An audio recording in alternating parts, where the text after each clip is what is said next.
if that one will come on.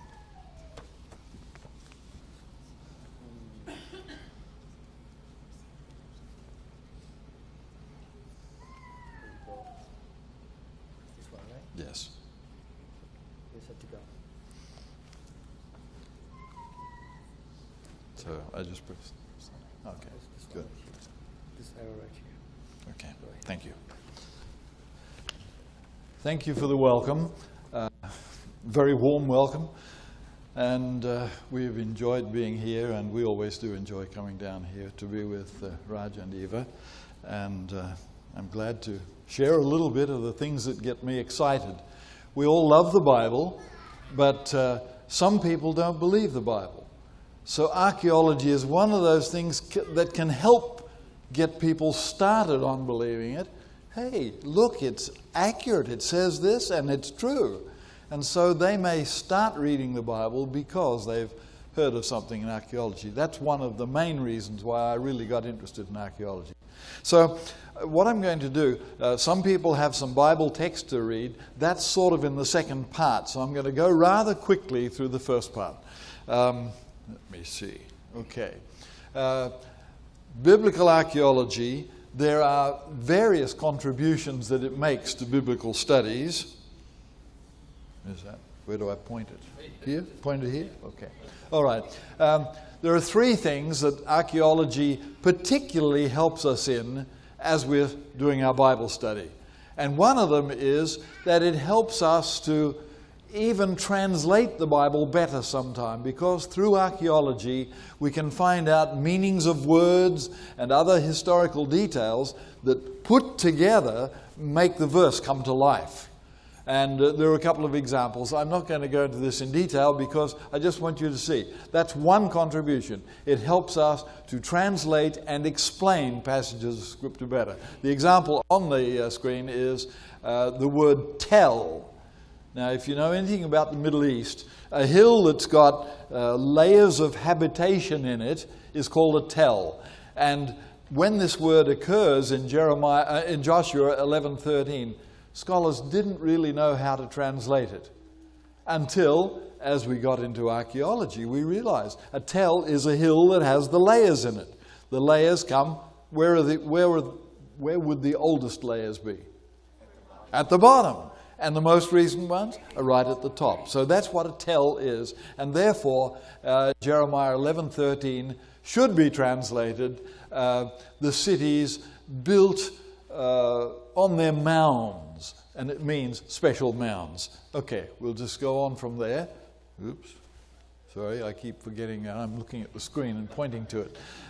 Here are other places where it has now been translated correctly in the various Bible translations because they understand the meaning of that word.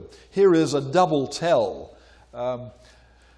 This is Hatzor in northern Israel, and this part where you can see roads and so on is the upper tell. That's where Solomon built a big wall with a specially designed gateway and so on. And then there's a little valley down here, and then that's the lower tell there. So a lot of archaeological work has been done at Hatzor, and it's been very revealing on the work of Solomon and others. In the distance, and the next picture shows that, is Mount Hermon, way in the distance. That's on the border of Syria and Israel, mostly in Syria, and part of it in Lebanon. And that's a very beautiful spot. And of course, it's biblically significant. All right, I'm going to skip on here.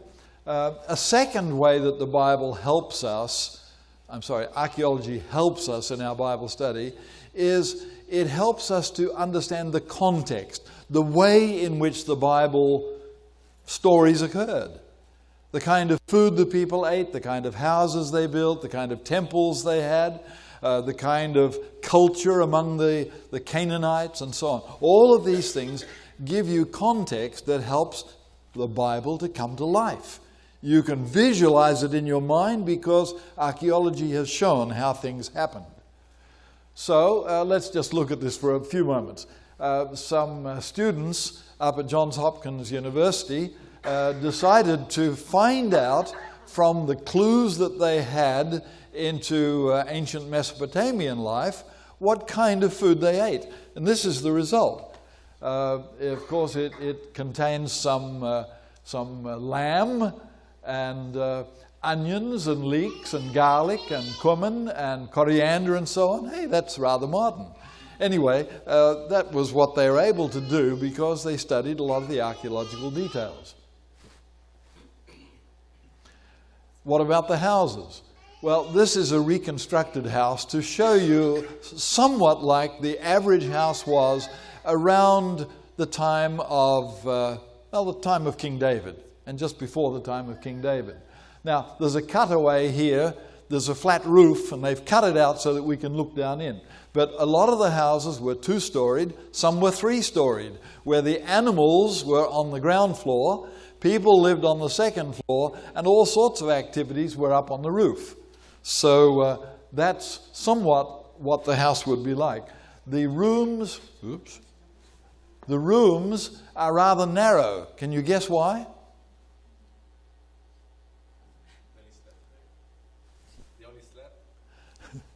The main reason is because wood was hard to get. And to get big, long timber so that they'd make big rooms was very difficult. So they'd have narrow rooms, and then the timber that they had would fit across, and that's the way they did it. So you can see here they've got the wine jars and things like that in this room, food preparation down here, sleeping rooms and so forth. So that's a house from back around the time of King David. I think I'll come here. Okay, what about law codes? Yes, they had laws. The Code of Hammurabi is a particularly fascinating law code that comes from about 1750 BC. So nearly 4,000 years ago. And it was very carefully written in columns around this big stone slab. It's about 6 feet tall. And a lot of these law codes sound rather similar to the laws that we read in the books of Exodus and Leviticus. So it sort of enlightens our world. Moses didn't copy them, but he was living in a world where such things were known and such kind of rules were being used. So the law codes of Hammurabi and quite a few others also, his is the best, but there are others that are more broken or shorter, and they're all very helpful in reconstructing the way people lived. Now, this Hammurabi lived in Babylon about 1792 to 1750, although the dates are argued about a bit. The dark part in the middle is where he began his reign, and you can see how his empire extended.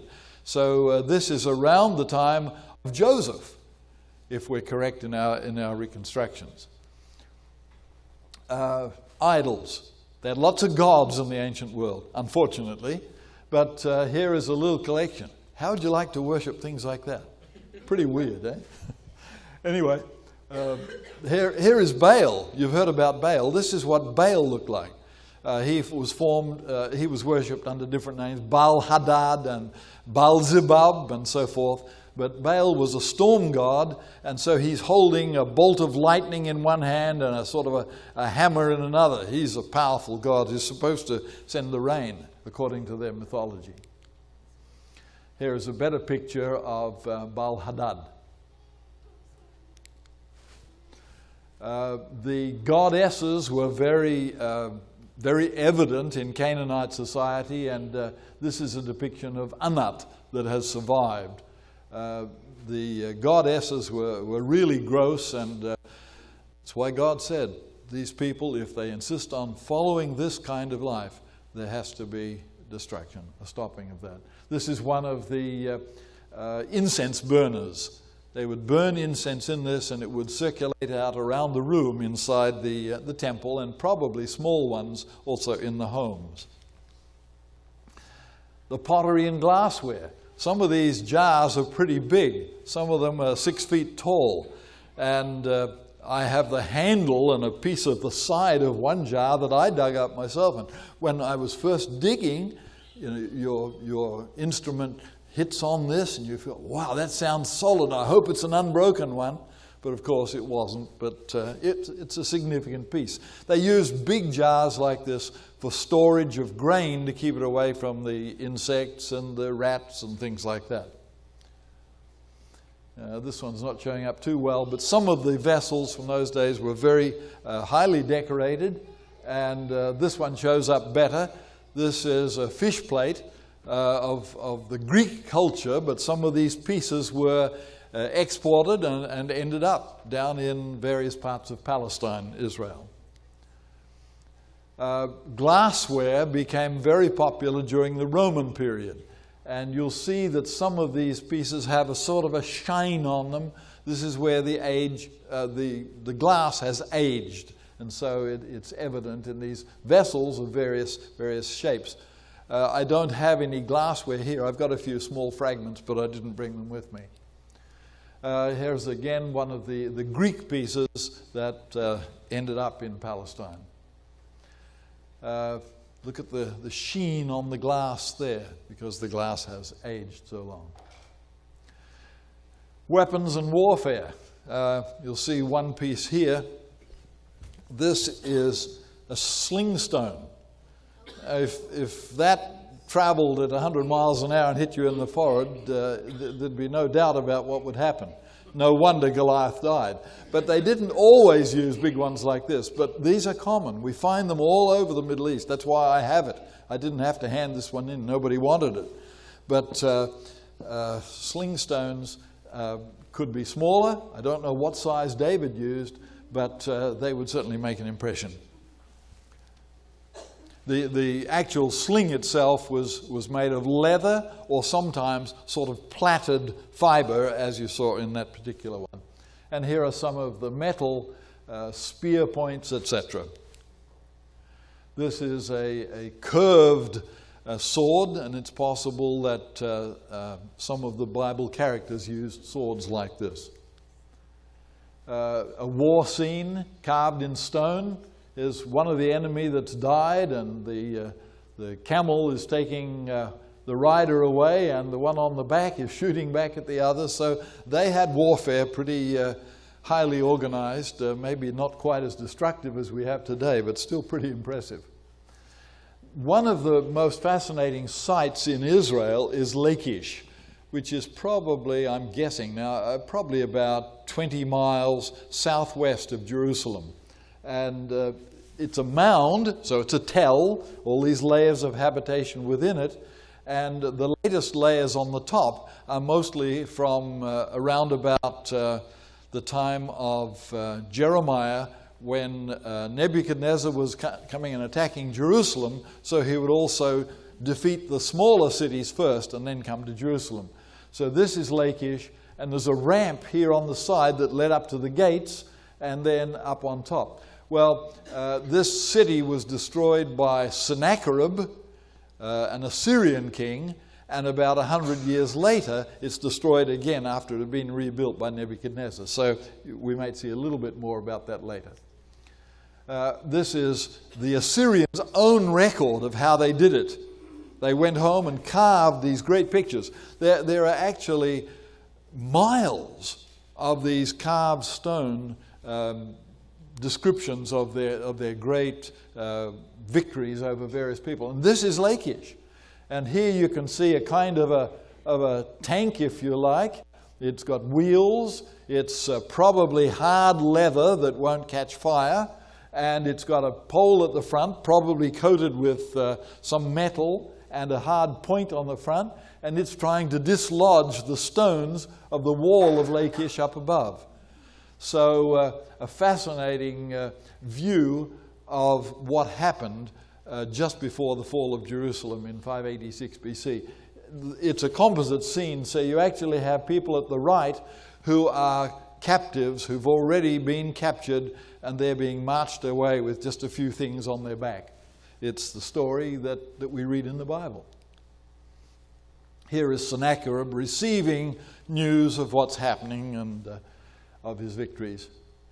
Herod the Great is such an important part of the New Testament, not because he was important, but because he was so wicked and made some terrible contributions including the destroying of the little children in Bethlehem.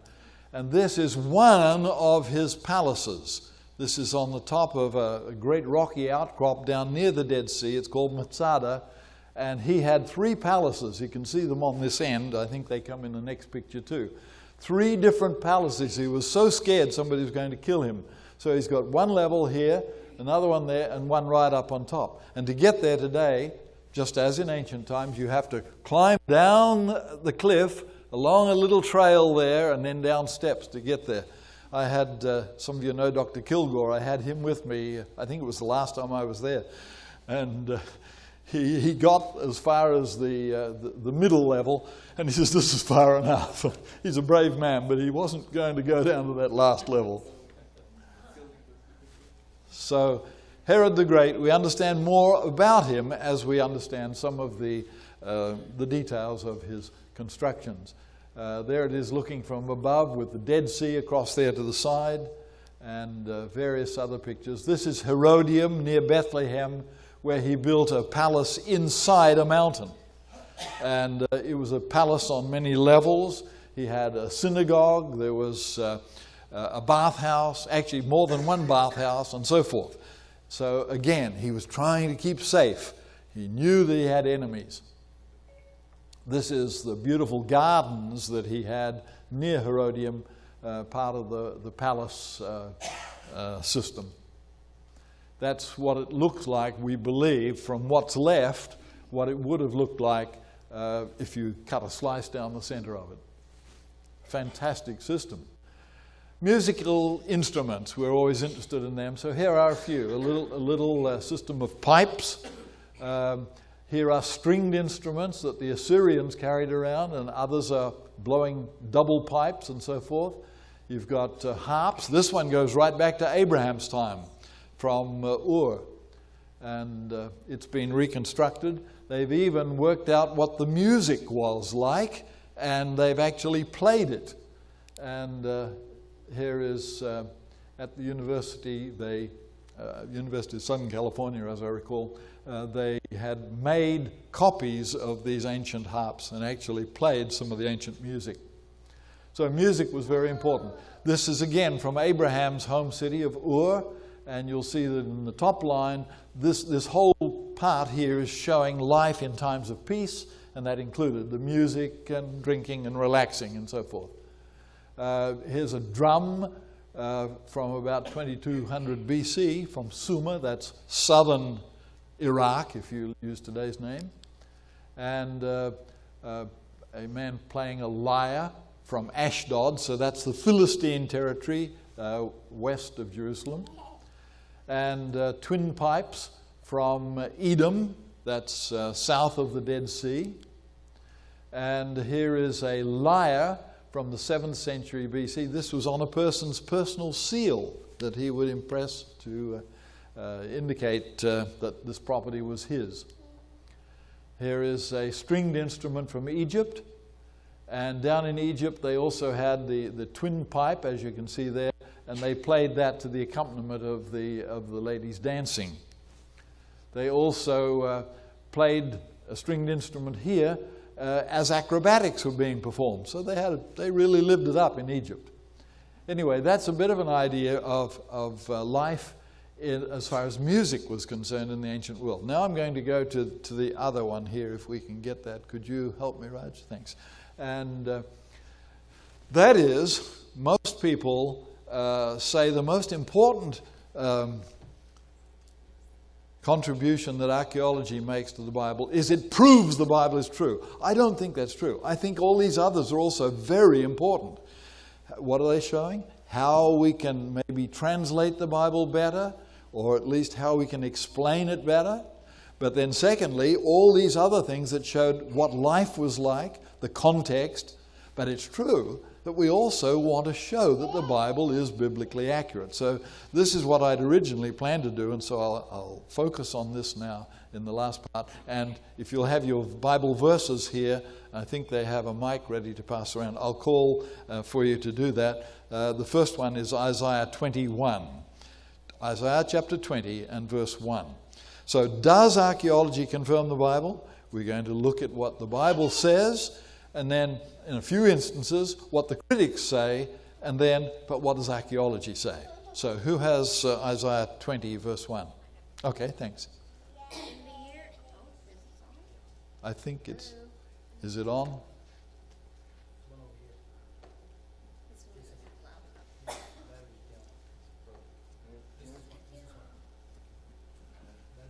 Okay, thank you. Hello.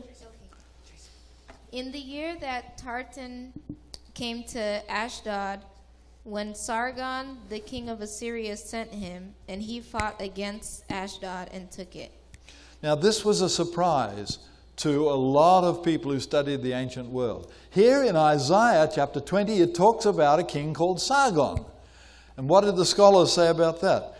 They said Sargon was the king of Assyria way back in early time, not in the time of Isaiah and Hezekiah.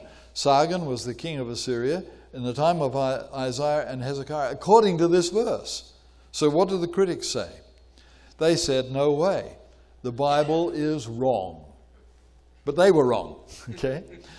When archaeologists first began to dig just north of Nineveh, there were the ruins of an old city, and they dug there. The city is called Khorsabad. Well, that's what it was known as. But then we discovered that this place that had been built by somebody, as they uncovered some of the clay tablets, the name Sargon was the first name that they translated. So there were two Sargons. There was a Sargon the Great back there about 2300 BC, back before the time of Abraham. And then there's another Sargon, and so now they call him Sargon II. So the Bible was right. The critics were wrong. And so that has been very interesting. We've got a number of illustrations of what has been found at Khorsabad. Incidentally, the name of the city now is Dur Shurukin, which means city of Sargon. That's what they call it. They have to admit he was there. And so here is a reconstruction of what the gate of that Khorsabad or Dur Shurukin would have looked like. And this is pretty impressive. Those great lion, or bulls I guess they are, in the gateway, they are around about 8 feet or a little more in height. So you can see what the height of the great gateway was. So this is at Khorsabad, Dur Shurukin, Sargon city. Here is a little bit of the plan of the city as the archaeologists uncovered it. We even have pictures of Sargon himself, king of Assyria, who reigned from 722 BC down to 705 BC. And the next king, who is also mentioned in the Bible, is Sennacherib. We'll see more of him as we go along. Let's go to Daniel now. Daniel 5, we need 3 verses here. Verse 1, 2, and 30. What does Daniel 5 tell us? Daniel 5, verses 1, 2, and 30. Verse 1 says, Belshazzar the king made a great feast for 1,000 of his lords and drank wine in the presence of the thousands. Verse 2, while he tasted the wine, Belshazzar gave the command to bring the gold and silver vessels which his father Nebuchadnezzar had taken from the temple which had been in Jerusalem, that the king and his lords, his wives, and his concubines might drink from them. Verse 30, that very night, Belshazzar, king of the Chaldeans, was slain. Well, that's pretty interesting. According to this verse, or these verses in Daniel chapter 5, the last king to reign in Babylon was Belshazzar. But the critics laughed at this. They said, no way. We've got lists of the Babylonian kings, and there's no King Belshazzar. The Bible is wrong. Daniel doesn't know what he's talking about. But they were wrong. In a series of discoveries that have been made between about 1890 and 1925, various tablets came up which talked about the last years of King Nabonidus. Officially, he was the last king of Babylon. But I don't know whether he suffered from allergies, as I am and some of you are, or what it was. But for some reason, Nabonidus left Babylon. He apparently attacked this city way out in the desert of Saudi Arabia called Timah. And then he rebuilt it and stayed there. He stayed there for more than 10 years. And we've got the tablets where he says, I entrusted the kingship to my son Belshazzar. He entrusted the kingship to him. So what does that mean? There's two kings, right? There's the senior king and the junior king. And so the Bible was right. Yes, Belshazzar was king in Babylon. And as a matter of fact, we've got ancient historians who confirm this. They record the fact that the king in Babylon died that night as the Medo-Persians attacked the city. And yet another of the historians speaks about the fact that Nabonidus was not in the city at that time. He ran for his life and was captured in another city and died sometime later. So the historians confirm what Daniel says. Belshazzar was the king who died in the city that night. That's sort of a portrait from an artist of what it might have looked like that night when the writing appeared on the wall, when this Belshazzar was so horrified and, of course, was defeated that night.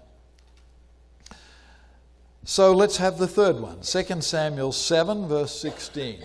Somebody have that? 2 Samuel 7, verse 16.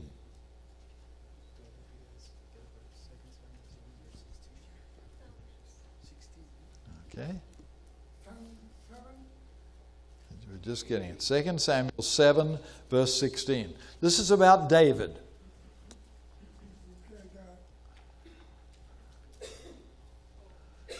And your house and your kingdom shall be established forever before you. Your throne shall be established forever. Now this is talking about David, and it's a promise from God. God says, David, your house is going to be established forever. So does David still have sons who are reigning? Well, Jesus is a descendant of David, and he is king, right? Yes. So there's a long line of descendants of David who reigned, but then it passes on to Jesus, who is of the line of David. But critics haven't accepted this. A lot of them still argue, and many of them needed some strong evidence. So let's see what we find. According to the Bible, David is the founder of a house, a line of kings, a dynasty, if you like. So the critics have not accepted that on the whole. And O Lord of hosts, yes? God of Israel, have revealed this to your servant, saying, I will build you a house. Okay. God says to David, I will build you a house. And David is amazed. He says, Lord, I was going to build a house for you. And the Lord says, no, it's not for you, but I'm going to make a house of you. Therefore your servant has found it in his heart to pray this prayer to you. Okay. So, is it still being debated? Yes, it is, because some won't accept the evidence. But what have we found? We've found that, there's this great stone inscription. It was found at Tel Dan. Now, Dan is almost on the border of Syria. It's about a half a mile from the border of Syria, so it's a dangerous place to be. When you go there, you'll see signs on the side of the road. Don't cross this fence, there are mines here. And in the case of shelling, get into this culvert under the road. It's like that. I love going to Dan, but some people really get scared there. So what have they found there? Well, at Dan and the nearby New Testament city, they have found a lot of very interesting things, including this stone slab. And as they kept digging, they even found some more pieces that fitted with this originally. And as they've translated this, what they've discovered is that a king of the Syrians, see, the border is right near there, a king of the Syrians had come down, and he says in the inscription, I defeated the king of Israel and the house of David. What's the significance of that? After Solomon died, what happened? There were two kingdoms, right? Israel split. And you have Jerusalem in the south with the sons of David, descendants of David ruling. Solomon is the first, but then after Solomon, his son and so forth, all the way down until 586 when Nebuchadnezzar destroyed the city. So there is Jerusalem in the south over Judah. In the north, there was the northern kingdom that we call Israel. And the king there reigned from Samaria. So this king of Syria says, I defeated the king of Israel, that would be Samaria, and the house of David. And there's no doubt about it. This is saying that David has descendants who are reigning in Jerusalem. The date for this inscription is around about 850 BC. So there's been 2 or 3 other kings after the time of Solomon, and the house of David is continuing.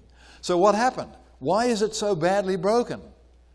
Well, this was put up by the king of Syria right on the border in this town, saying, I am a great king. I've defeated Israel and Judah.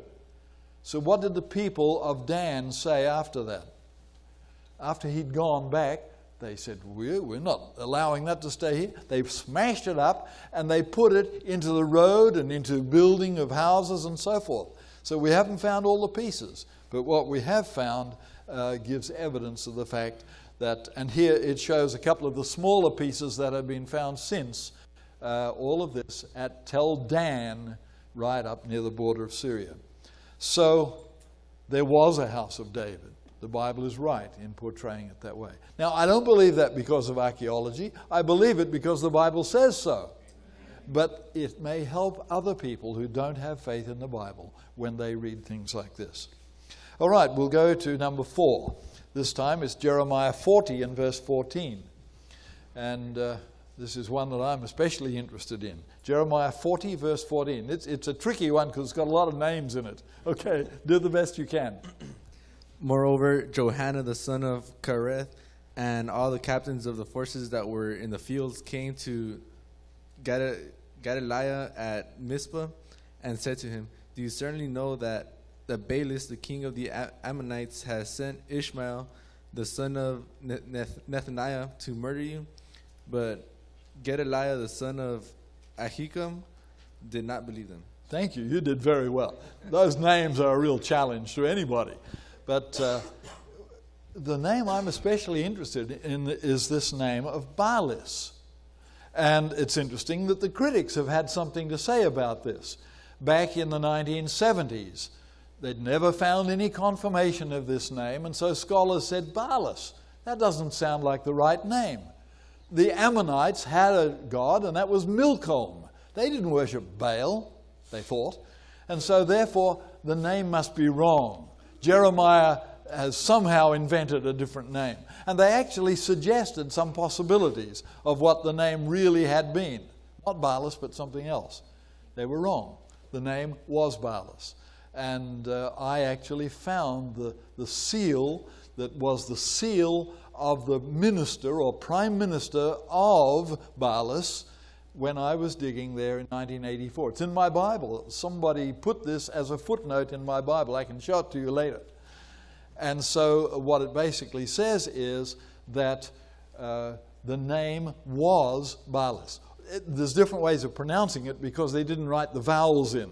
So it could have been Baalis, Baalissa, Baalyasha, or something like that. But it means Baal saves. What do you think? How would Jeremiah like to write that? So maybe he just changed it deliberately to Baal nothing. On the other hand, it could be that what happened is that there was difference of pronunciation in the east side of the Jordan River, from the way that names were pronounced in the west.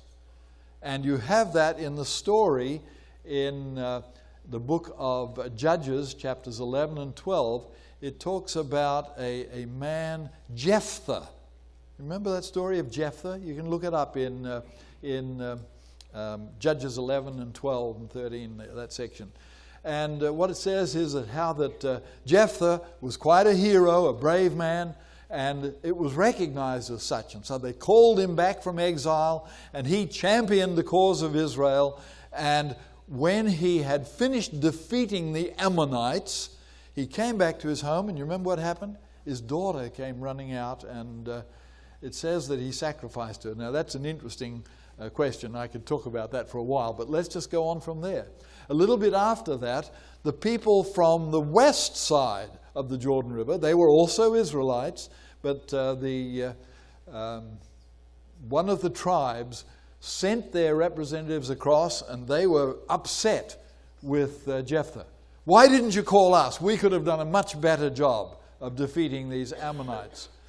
And they were so critical, it became a war between two of the tribes of Israel. It was the Ephraimites.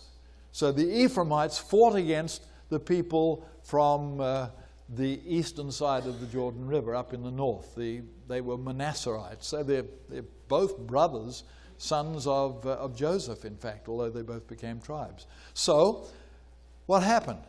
Well, Jephthah fought valiantly against these critics from the west and defeated them. And then he sent his army down to the Jordan River and said, now you stop anybody trying to cross the river, and ask them, are you a Gileadite? And of course they would say, oh yes, I'm a Gileadite.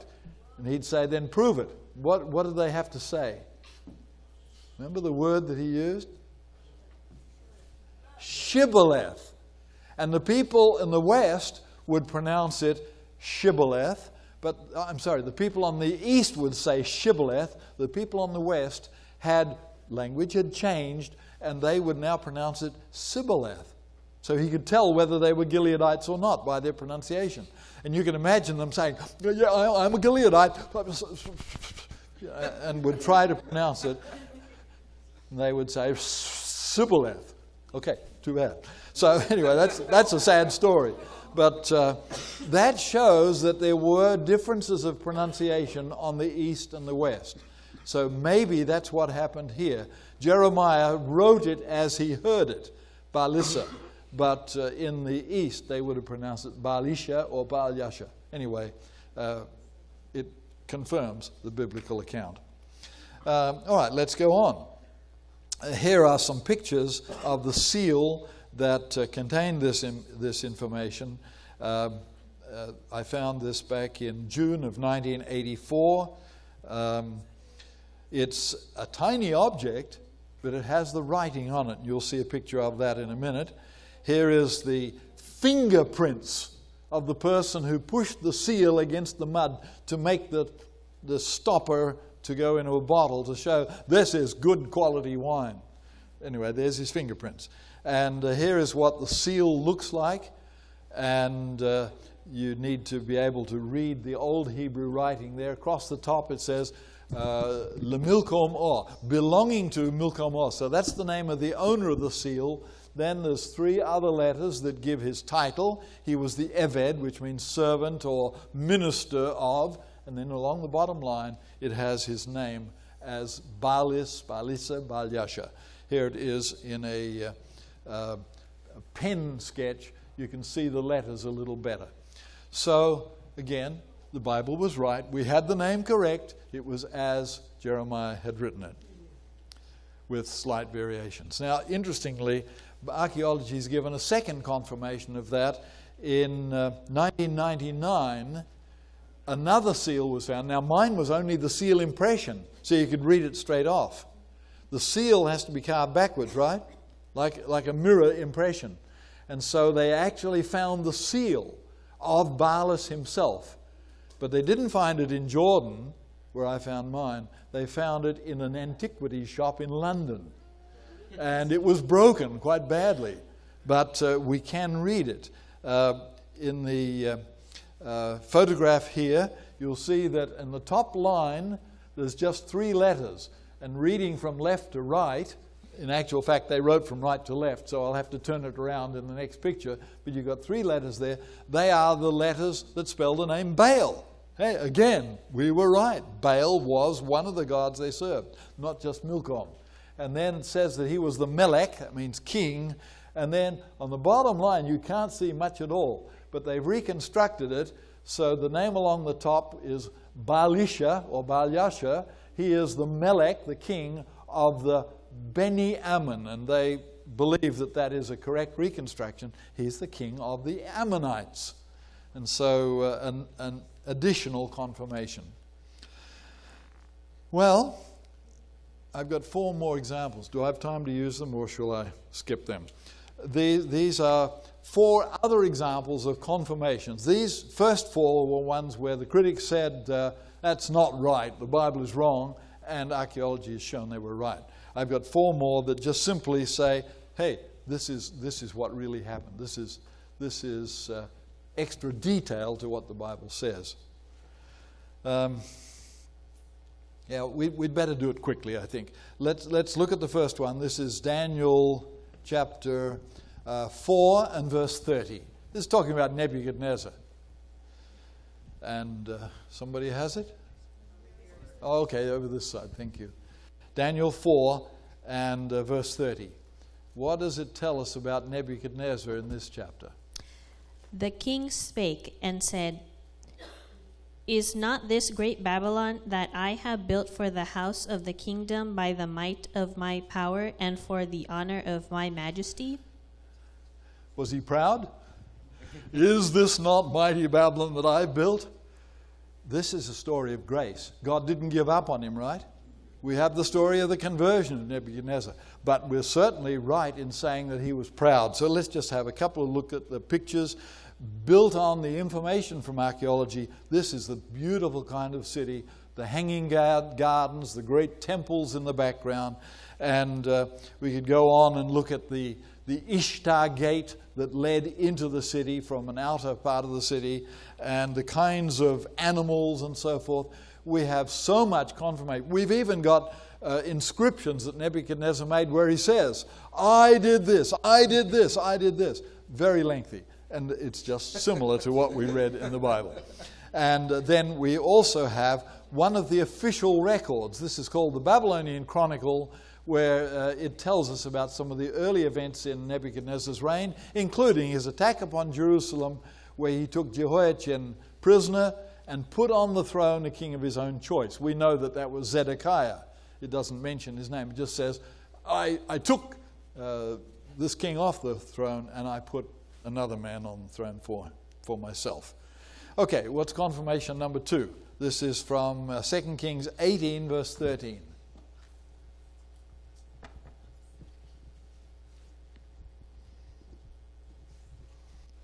Now in the 14th year of King Hezekiah did Sennacherib, king of Assyria, come up against all the fenced cities of Judah and took them. Okay, that's about this. Sennacherib was the son of the Sargon that we looked at before, and he came against Jerusalem. Probably came twice. The first time he came, the Hezekiah was shut up inside the city and couldn't get out. And so on his official records, we have it here written in cuneiform, Sennacherib says, As for Hezekiah, king of Judah, I shut him up like a bird in a cage. Which is an admission. I couldn't capture him, but he couldn't get out of the city. And that's all written in Sennacherib's own official records here. This is a copy of the original in the British Museum in London. So that's a confirmation. The details are so similar. The third one that we have here, there's another picture of the attack on the city of Lachish before he came to Jerusalem. And so we've got so much detail about it. Number 3 is Genesis 12:1. Now the Lord had said unto Abram, Get thee out of thy country, and from thy kindred, and from thy father's house, unto a land that I will show thee. All right. Now, where was Abraham living? He was living in Ur. Then he traveled with his family up to the north, to Haran, and then the Lord says, no, that's not enough. You've got to keep going, Abraham. And he called him to go down to Palestine. And so what did he leave when he left Ur? Some people think of Abraham just an ignorant Bedouin who wandered around in the desert with half a dozen sheep. That's not the picture that archaeology shows, so I just want to briefly illustrate that. Here is a home reconstructed, the style of homes that were in Ur.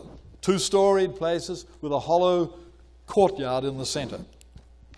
Here is some of the buildings that have survived reasonably well.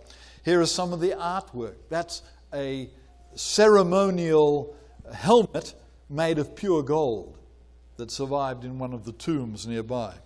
This was a place of culture.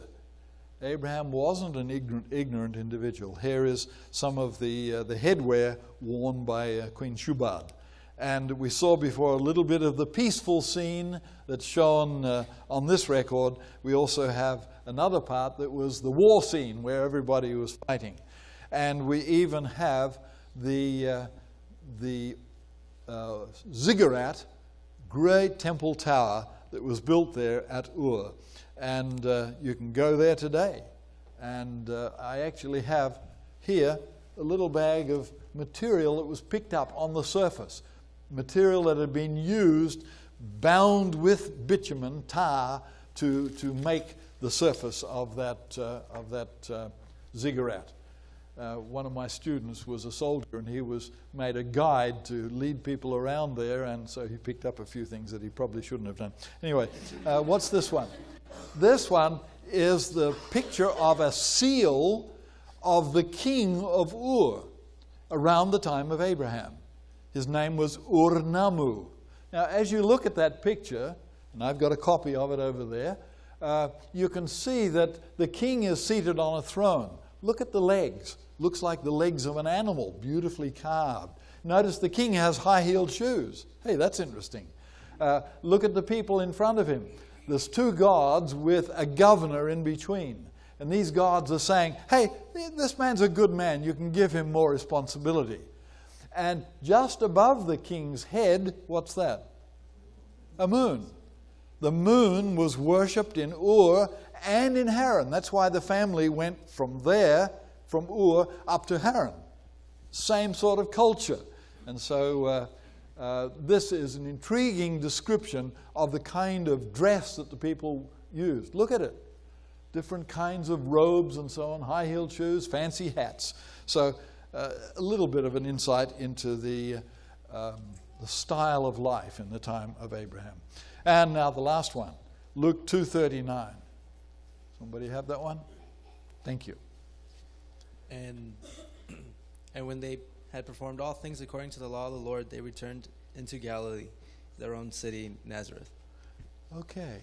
Where did Joseph and Mary live? It was in Galilee, right? In Nazareth. So what was Nazareth like? Jesus grew up there, right? He came back there after being in Egypt and being in Bethlehem. He came back and grew up. And what did he do? He was a carpenter, right? Worked in his father's carpenter shop. Now, just near Nazareth, it's about 4 miles away, we have the ruins of a city that's been excavated. I've got lots of pictures there, and it's quite fascinating, a wonderful place to visit, because it shows, again, the lifestyle of the time of Jesus. And Jesus was a carpenter 4 miles away, and this city was being built as the capital of Galilee by Herod Antipas, the son of Herod the Great. So Jesus would have made furniture and would have shipped it, probably supervised a cart carrying it down there, and then looked around the town before he went home. There was a big theater. There were all sorts of fancy drainage systems. Water was brought, drinking water was brought from a distance away in tunnels, and I've got pictures of that there. So it's not surprising that Jesus, in his illustration, speaks about business people, about city life, and so on. He was used to it. He wasn't just a country bumpkin, as some people say.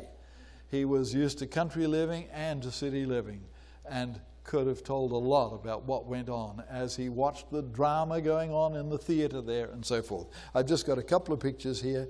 One is of just one of the many mosaics made from little pieces of colored tiles where they made these patterns on the floor of the marketplace and the buildings, the floors of the big buildings and so forth. Here is a picture of the theatre. They've got it fixed up now, and it actually functions as a theatre for local children. And this is the Mona Lisa of this place. It's called Sepphoris, Sippori or Sepphoris, two different names for the same place, and beautiful workmanship there. And Jesus would have been exposed to this, would have seen city life in that way. Okay, I'm going to stop there. I have other things that I could say, but I think you've been very patient. So if you want to come and have a look at some of these things, I've got them arranged chronologically. These things are from the time of Abraham. Some are real, like this. Others are real copies made from the British Museum objects. This is from around the time of Joseph. These are from around the time of Goliath, and then come on to about 700 BC, and then these are New Testament things here. We'll probably give you an opportunity for one or two questions, and then you can come in.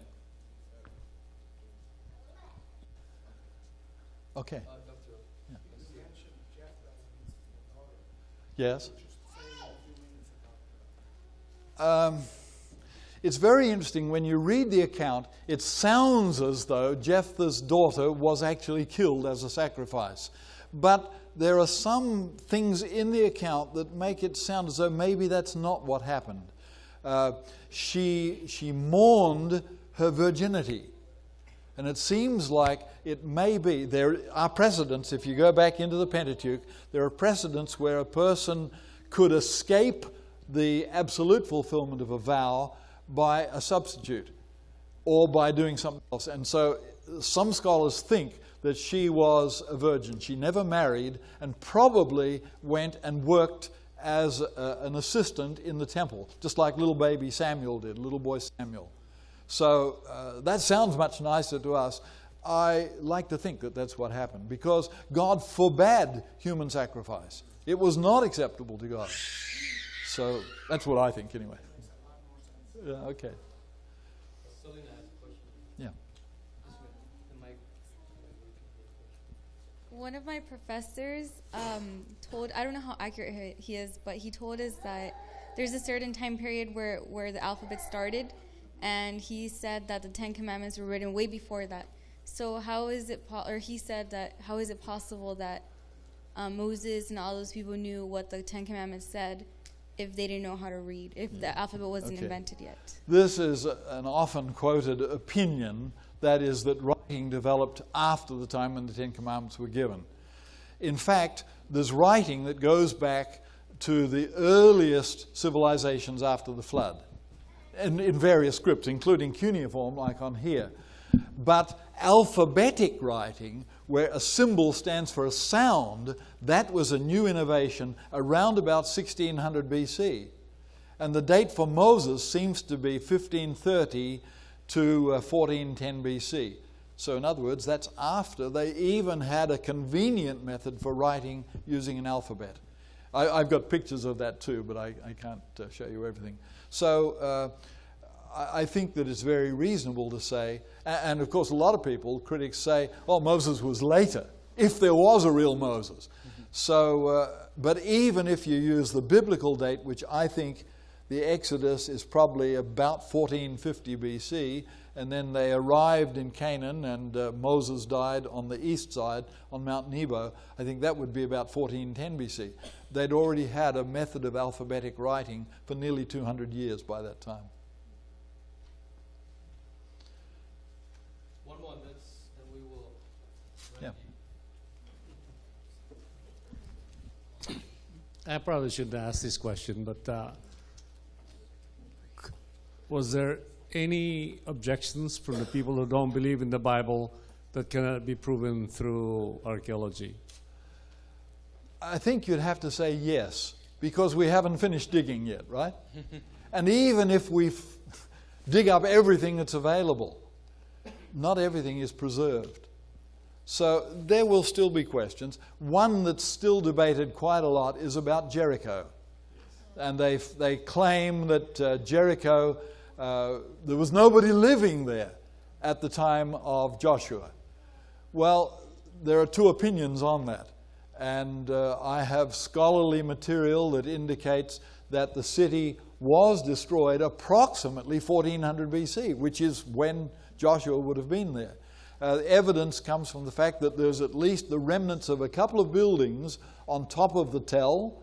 There is also in the tombs nearby, there is pottery and even little seals that date to that period, up to about 1400 BC. Now, some people argue against that, but that's one that's still being tossed around a little bit.